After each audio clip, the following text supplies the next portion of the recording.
Dans cette vidéo, nous allons parler de 8 choses que les personnes émotionnellement intelligentes ne font jamais. Mais avant, je vais vous raconter une histoire simple, mais qui ouvre l'esprit. Dans un village serein, vivait une sage ancienne, révérée pour son intelligence émotionnelle et sa capacité à vivre en paix. Sa maison simple était toujours ouverte à ceux qui cherchèrent des conseils, et beaucoup repartaient plus légers et avec une nouvelle perspective sur la vie. Un jour, un jeune impétueux, connu pour ses réactions impulsives et pour être contrôlé par ses émotions, chercha l'ancienne. Il se sentait perdu et espérait qu'elle pourrait le guider vers une vie plus équilibrée. L'ancienne, après avoir écouté attentivement le jeune, proposa un défi: vivre consciemment pendant 7 jours, observant ses émotions et comportements. Chaque matin, elle partagerait un enseignement sur l'intelligence émotionnelle. Le premier jour, l'ancienne dit: ne réagissez pas impulsivement. Les réactions automatiques conduisent souvent à des regrets. Respirez profondément, comptez jusqu'à 10 et répondez ensuite calmement. Le jeune réfléchit à sa tendance à réagir sans penser. Le deuxième jour, l'ancienne dit: ne gardez pas rancune. La rancœur accumulée corrompt l'âme et empêche le bonheur. Pratiquez le pardon, non pour les autres, mais pour votre propre paix. Le jeune commença à considérer le poids des ressentiments qu'il portait. Le troisième jour, l'ancienne dit: ne vous comparez pas aux autres. Les comparaisons constantes volent votre joie et votre confiance en soi. Concentrez-vous sur votre propre progression et célébrez vos réussites. Le jeune réalisa combien il se laissait affecter par les réalisations des autres. Le quatrième jour, l'ancienne dit: n'évitez pas vos émotions. Ignorer ce que vous ressentez peut mener à des explosions émotionnelles. Accueillez vos émotions, comprenez-les et trouvez des moyens sains de les exprimer. Le jeune commença à accepter ses sentiments, au lieu de les réprimer. Le cinquième jour, l'ancienne dit: ne cherchez pas la validation externe. Le besoin d'approbation des autres peut manipuler vos actions. Fiez-vous à votre propre jugement et valorisez-vous. Le jeune commença à se faire plus confiance. Le sixième jour, l'ancienne dit: ne laissez pas la peur vous paralyser. La peur est une émotion naturelle, mais elle ne doit pas contrôler vos décisions. Affrontez-la avec courage et utilisez-la comme un guide pour la croissance. Le jeune trouva la force de confronter ses peurs. Le septième jour, l'ancienne partagea sa sagesse finale: ne vous attachez pas au passé. Revivre les erreurs et les regrets empêche votre croissance. Apprenez du passé, mais vivez dans le présent et construisez un avenir meilleur. Avec cela, la semaine de conscience et d'introspection se termina et le jeune se sentit transformé. Il ne réagissait plus impulsivement, trouvant l'équilibre dans la patience, l'acceptation et la confiance en soi. Il remercia l'ancienne et suivit son chemin, désormais plus émotionnellement intelligent. Dans la vie, les émotions sont comme des vents qui nous détournent du chemin pour atteindre ce que nous voulons. Elles peuvent nous influencer profondément, tant positivement que négativement. Le secret réside dans l'apprentissage de la navigation de ces vents, en les utilisant à notre avantage. Comme le disait Lao Tzu, connaître les autres est une intelligence. Se connaître soi-même est la vraie sagesse. Contrôler les autres est une force. Se contrôler soi-même est le vrai pouvoir. La vraie force réside dans le contrôle interne, dans la capacité de gérer nos propres émotions et réactions. Quand nous maîtrisons nos émotions, nous prenons des décisions plus rationnelles et équilibrées, évitant des actions impulsives qui peuvent nous nuire. Vous devez comprendre vos émotions comme un outil et non comme un fardeau. Il s'agit de maintenir vos émotions sous contrôle au lieu de les laisser gouverner votre vie. Bien sûr, c'est plus facile à dire qu'à faire. Alors, commençons par la première chose que les personnes émotionnellement intelligentes ne font jamais. Votre base émotionnelle n'est pas externe. Les personnes émotionnellement intelligentes ne placent jamais leur bonheur entre les mains des autres. Elles comprennent que leurs émotions sont créées par elles-mêmes et non par les actions des autres. Une clé de l'intelligence émotionnelle est de comprendre que vos sentiments sont votre responsabilité. Ils ne sont pas la faute de quelqu'un d'autre, ils sont les vôtres. Votre base émotionnelle n'est pas externe, elle est en vous. Lorsque nous acceptons cela, nous nous libérons de la dépendance au comportement d'autrui pour nous sentir bien. Eleanor Roosevelt a dit quelque chose de simple mais libérateur. Personne ne peut vous faire sentir inférieur sans votre consentement. Si nous croyons que quelqu'un nous a fait nous sentir mal, découragés ou en colère, nous devenons vulnérables, car nous dépendons des actions des autres pour nous sentir bien. Parfois, l'action de quelqu'un peut nous affecter de manière non intentionnelle. Dans ces moments, nous devons reconnaître que c'est notre responsabilité de gérer notre réponse émotionnelle. Nous tombons presque toujours dans le piège de blâmer les autres pour nos états émotionnels. Une étude de l'université de Harvard montre que cette tendance est un mécanisme de défense pour éviter l'autocritique et l'introspection, ce qui nous rend pratiquement dépendants de projeter la responsabilité de nos sentiments sur des facteurs externes. En assumant la responsabilité émotionnelle, nous devenons plus résilients. Ce n'est pas toujours facile, mais c'est une compétence qui peut être développée. Pratiquez l'auto-observation. Lorsque quelque chose vous affecte émotionnellement, demandez-vous « Pourquoi me sens-je ainsi ? Que dit cette émotion de mes croyances et attentes ?» Cela aide à comprendre la racine de vos émotions, au lieu de simplement réagir. Les actions des gens peuvent influencer comment nous nous sentons, mais elles ne déterminent pas nos sentiments. Souvenez-vous que vous contrôlez comment vous répondez à ces actions. Cela implique d'apprendre à réguler vos émotions, de trouver des moyens sains de les exprimer et de chercher du soutien lorsque c'est nécessaire. Les émotions sont puissantes, mais elles ne doivent pas contrôler nos vies. Dans les 7 prochains jours, défiez-vous d'assumer la responsabilité totale de vos émotions. Voyez comment cela transforme votre perception et améliore vos relations. Cela ne signifie pas que vous ne serez jamais affecté par les actions des autres, mais plutôt que vous avez le pouvoir de choisir comment réagir. Souvenez-vous, vous êtes le seul responsable de votre paix intérieure.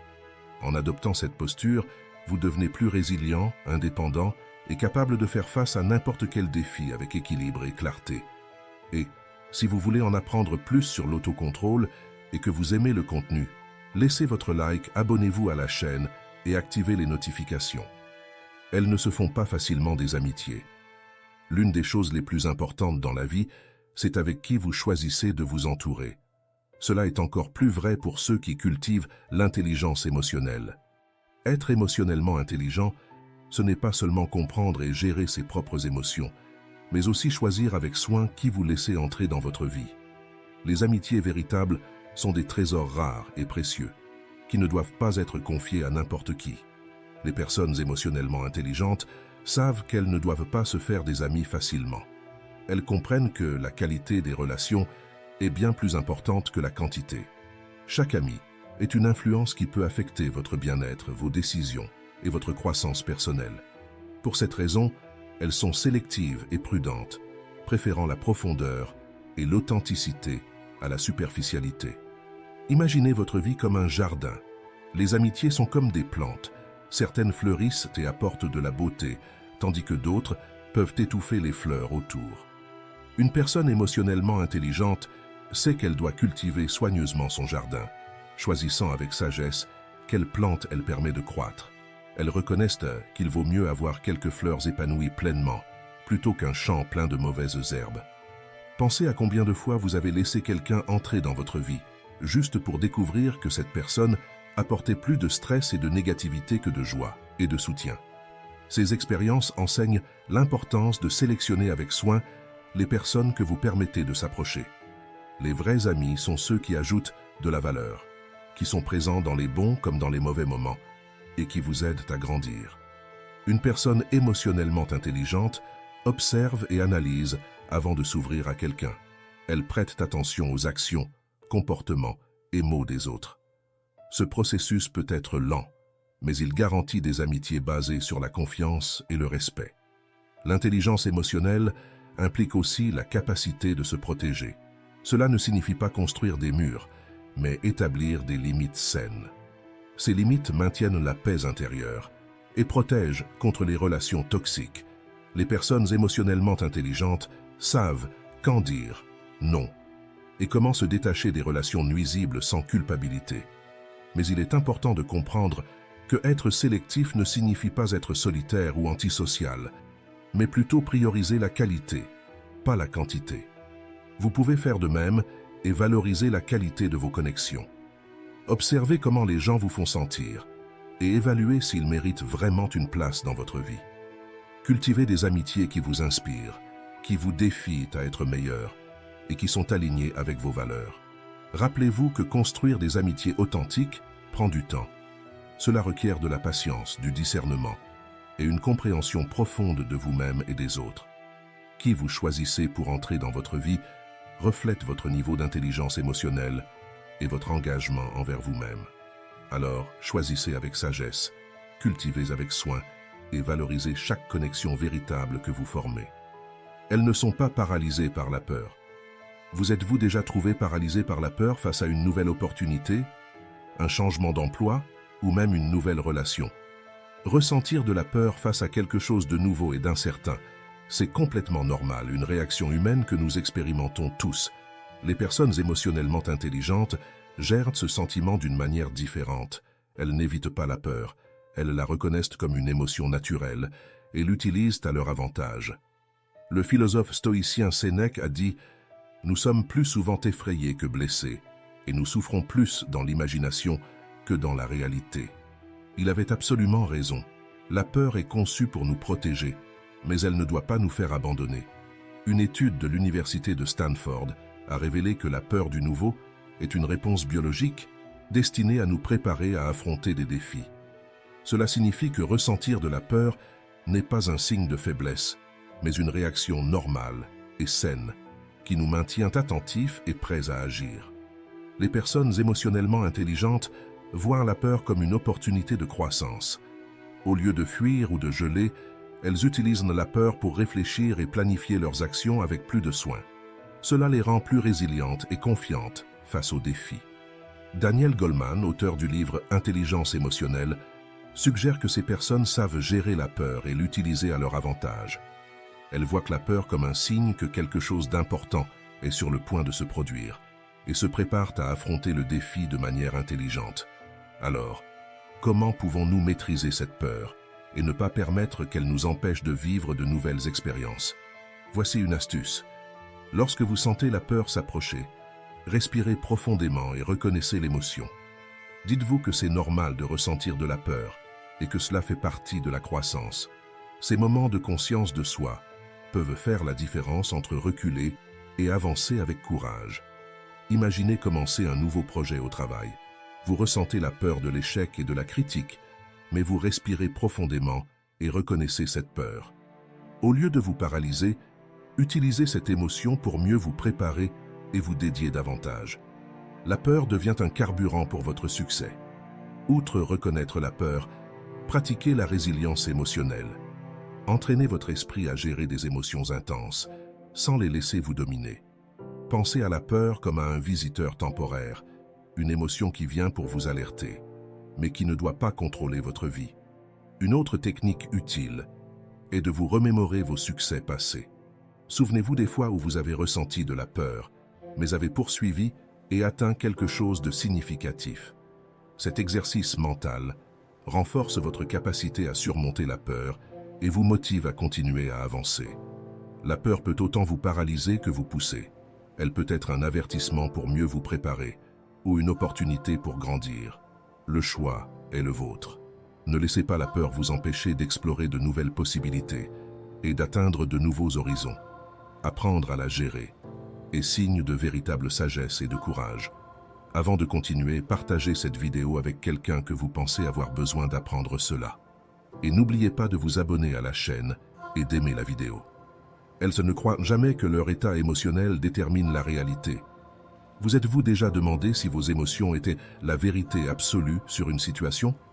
Comprendre que les émotions sont des réactions et non la réalité en elle-même est une compétence clé de l'intelligence émotionnelle. Ce discernement permet aux personnes émotionnellement intelligentes de naviguer dans la vie avec clarté et équilibre. Les émotions sont des réponses automatiques à des stimuli externes, façonnés par nos expériences, croyances et attentes. Elles ne sont pas une représentation précise de la réalité, mais un reflet de la manière dont nous percevons cette réalité. Les personnes émotionnellement intelligentes savent que leurs émotions sont personnelles et peuvent ne pas représenter la vérité absolue d'une situation. Ressentir de la colère, de la tristesse, de la joie ou de la peur est naturel, mais comprendre que ces émotions sont juste des réactions et non la réalité en elle-même, est essentielle. Dans le feu de l'action, il est facile de confondre les émotions avec les faits. Si quelqu'un critique votre travail, vous pouvez ressentir de la colère ou de la frustration et supposer que la critique est une offense personnelle. Cependant, vos émotions sont juste des réactions à une interprétation subjective de la situation.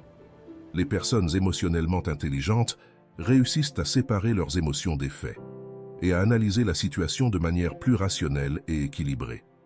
Imaginez que vos émotions sont comme des lentilles à travers lesquelles vous voyez le monde. Ces lentilles peuvent déformer la réalité en amplifiant les peurs, les insécurités ou les attentes.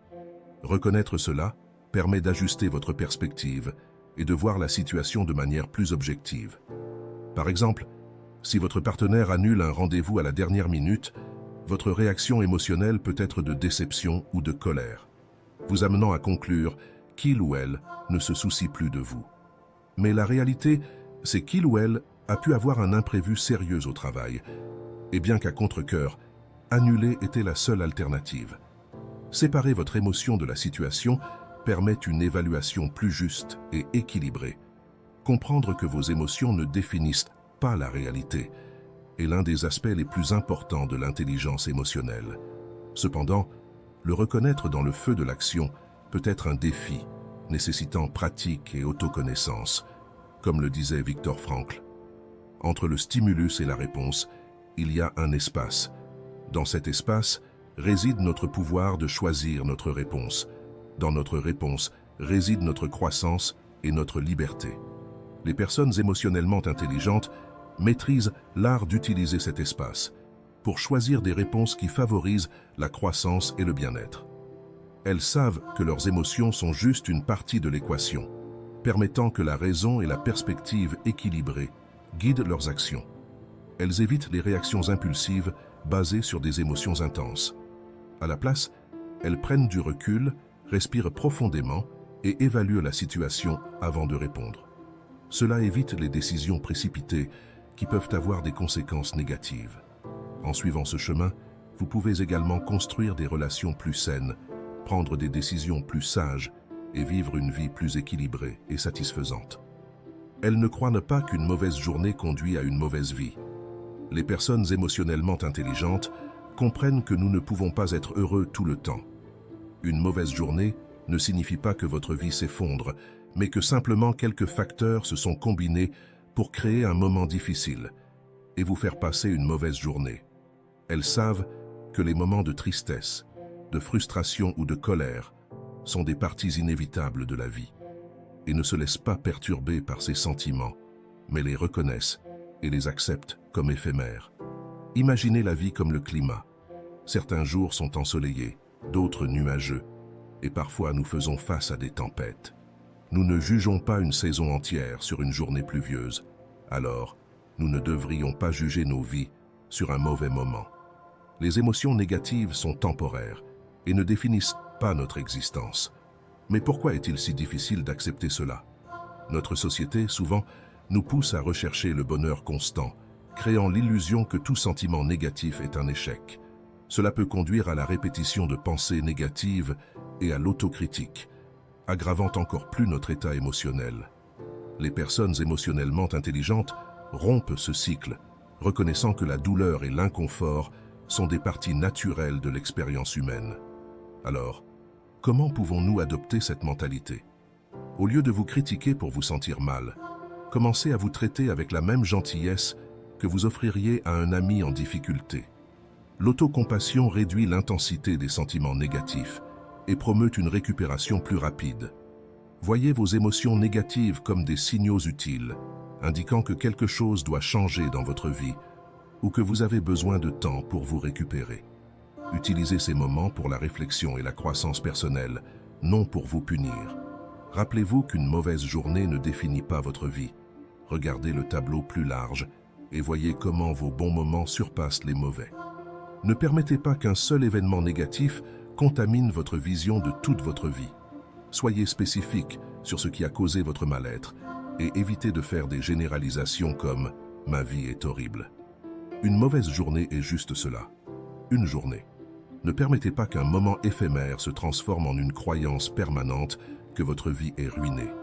Comme l'a dit le philosophe stoïcien Épictète, ce ne sont pas les choses qui nous perturbent, mais notre interprétation d'elles. En apprenant à accepter et à gérer les émotions négatives, vous développerez une résilience émotionnelle, vous permettant de naviguer à travers les hauts et les bas de la vie avec plus d'équilibre et de sagesse. Promettez-vous que, face à des moments difficiles, vous verrez au-delà du temporaire et reconnaîtrez la force qui réside dans l'acceptation de toutes les parties de votre expérience humaine. Construisez une vie basée sur la compréhension et l'acceptation de vos émotions, et vous verrez que même les mauvais jours ont leur valeur et leur but. Elle n'associe pas la retenue à l'intelligence émotionnelle. Être émotionnellement intelligent ne signifie pas que vous ne perdez jamais votre calme. Nous le perdons tous. Être émotionnellement intelligent signifie que vous comprenez comment vous vous sentez, pourquoi vous vous sentez ainsi, et vous gérez cela de manière appropriée. La prochaine fois que vous sentirez que vous perdez votre calme, demandez-vous si vous comprenez vraiment ce que vous ressentez, ou si vous réagissez juste automatiquement. La psychologie nous enseigne que perdre son sang-froid est souvent une réponse automatique de notre cerveau, une façon de dire « si j'explose, je peux me protéger ou contrôler la situation ». Mais il existe une meilleure manière de gérer ses émotions. Les personnes véritablement intelligentes ont découvert que l'autoconscience est le nouveau super-pouvoir. Au lieu de réagir impulsivement, elles choisissent de comprendre et de traiter leurs émotions avant d'agir. Et si quelqu'un essaie de vous provoquer, utilisez la sagesse stoïcienne. Épictète, le philosophe stoïcien, a dit « Ce ne sont pas les événements qui nous perturbent, mais plutôt notre interprétation de ceux-ci. » Quand quelqu'un essaie de vous déstabiliser, gardez votre calme et interprétez la situation de manière rationnelle. Imaginez la scène. Quelqu'un fait un commentaire provocateur sur votre travail. Au lieu de riposter ou de vous exalter, vous respirez profondément et répondez avec clarté et confiance. Je vous remercie pour votre retour. Analysons cela ensemble. Vous avez désarmé la personne avec retenue et intelligence. Et si au lieu de juste vous défendre, vous utilisiez ce moment pour grandir? Chaque provocation peut être une opportunité pour pratiquer la patience et l'autocontrôle. C'est comme une salle de sport émotionnelle gratuite. Je ne dis pas que vous devriez devenir un robot sans émotion ou laisser les gens monter sur votre tête, ressentir de la colère ou de la frustration en étant provoqué est normal. La clé, c'est comment vous gérez ces sentiments. Les personnes intelligentes comprennent leurs émotions et savent qu'elles n'ont pas besoin de réagir à chaque provocation. Quand vous arrêtez de perdre votre sang-froid et commencez à garder votre calme, le monde autour de vous change. Les gens se sentent plus à l'aise autour de vous et les conversations deviennent plus significatives. La véritable force, c'est de maintenir son calme, pas d'exploser. Alors, la prochaine fois que vous sentez que vous êtes sur le point de perdre votre calme, arrêtez-vous, respirez profondément et demandez-vous « Que ferait une personne véritablement intelligente dans cette situation ?» Et si vous avez aimé la vidéo jusqu'ici, laissez votre like et abonnez-vous à la chaîne pour plus de contenus qui peuvent vous aider à mieux gérer vos émotions et relations. Elles ne laissent pas les autres choisir leurs pensées. Les personnes émotionnellement intelligentes ont découvert quelque chose de fascinant. La véritable force réside dans le choix de leurs propres pensées. Elles comprennent que leurs émotions sont influencées par les interprétations qu'elles font des événements, et non par les événements eux-mêmes. Cette connaissance les rend maîtresses dans le choix des pensées qu'elles permettent dans leurs esprits. Nous sommes tous bombardés par des influences extérieures, actualités, réseaux sociaux, opinions d'autrui. Cependant, les personnes émotionnellement intelligentes filtrent ces influences avec maestria. Elles savent que permettre à des pensées négatives de s'installer est un choix, et elles préfèrent choisir des pensées qui apportent la paix et la positivité. Parfois, cela peut être vu par les autres comme de l'entêtement. Mais cet entêtement n'est pas un défaut. C'est une démonstration de contrôle sur leurs propres pensées et émotions. Choisir ses propres pensées est, avant tout, un acte de pouvoir personnel. En contrôlant leurs pensées, elles contrôlent leurs émotions et actions. Cette pratique constante d'autorégulation les rend résilientes et capables de faire face aux adversités avec sérénité. Ce niveau de contrôle mental n'est pas quelque chose que l'on atteint du jour au lendemain. C'est une pratique quotidienne d'auto-réflexion et d'ajustement. Elles réservent du temps pour méditer, réfléchir et ajuster leurs pensées, entraînant régulièrement l'esprit. Lorsqu'elles font face à des défis, ces personnes montrent une résilience impressionnante. Elles ne nient pas la réalité, ni évitent les problèmes. Au contraire, elles les affrontent avec une mentalité positive et forte. Leur capacité à choisir des pensées qui favorisent des solutions les rend extrêmement adaptables. Dans les relations interpersonnelles, les personnes émotionnellement intelligentes maintiennent un équilibre sain. Elles ne se laissent pas facilement ébranler par les mots ou les actions des autres. Au lieu de réagir impulsivement, elles choisissent des pensées qui favorisent la compréhension et l'empathie, renforçant leur connexion avec les autres. Imaginez l'impact positif que vous pouvez créer dans votre vie en commençant à choisir consciemment vos propres pensées. Cela améliore votre santé mentale et influence positivement tous ceux autour de vous. La prochaine fois que vous aurez une pensée négative, arrêtez-vous, respirez profondément et demandez-vous: est-ce cela que je veux cultiver dans mon esprit? Choisissez vos pensées avec sagesse et observez comment votre monde se transforme. Les personnes émotionnellement intelligentes savent que le véritable pouvoir réside dans le contrôle de ce qui est en nous. Soyez le maître de votre propre jardin mental. Cultivez des pensées qui fleurissent et laissent votre esprit briller. Commentez si vous avez déjà fait certaines de ces choses et ce que vous envisagez d'adapter dans votre vie à partir d'aujourd'hui. Merci d'avoir regardé.